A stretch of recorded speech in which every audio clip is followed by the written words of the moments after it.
দেখো আজকের আমি বানাবো পাতলা রেসিপি। পাতলাগুলোকে এরম করে ছাড়ি লুয়া, তারপরে শস্য বাটি লুয়া, রসুন দিয়া আলু দিয়া রান্না করবো। এটাকে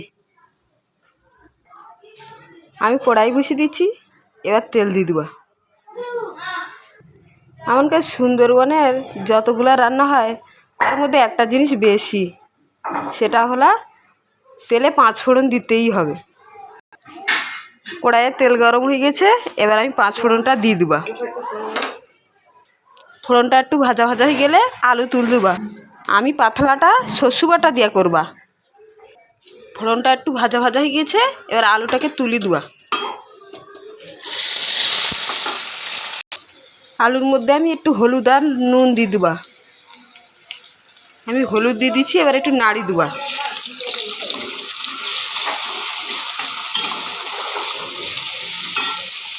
আমি নুন দিয়ে দিচ্ছি, একটু নাড়ি দেবো।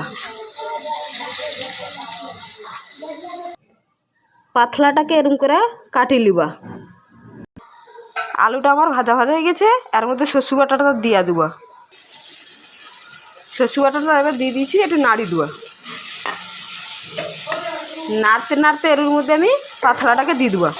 আমি কিন্তু শুধু শস্য বাটা দিইনি, এর মধ্যে 2টো কাঁচা লঙ্কাও বাটি দিচ্ছি, তাকি শস্য বাটার মধ্যে একটু কাঁচা লঙ্কা দিলে ভালো লাগে। এবার আমি পাতলাটাকে সবটা তুলে দেবো এর মধ্যে। এবার আমি এটাকে নাড়ি দেবো। এর মধ্যে কিন্তু আগে থেকে আমি নুন টুন দিয়ে দিচ্ছি, হলুদ টলুদ দিয়ে দিচ্ছি, আর কিছু দিবানি। এবার এটাকে শুধু নাড়বা, একটু ঢাকা দেবা। নুন দেওয়া হয়ে গেছে, তাই এবার একটু মিষ্টি দেবা, এখন না পরে।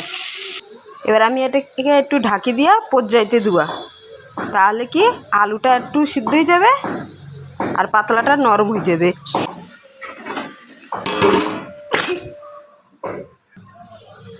তরকারিটা এবার মজি গেছে, ঢাকা দিয়ে রাখছিল তো ভাল লাগছে। এবার একটু মিষ্টি দিয়ে দিই আমি এর মধ্যে, একটু চিনি দিয়ে দিই আমি।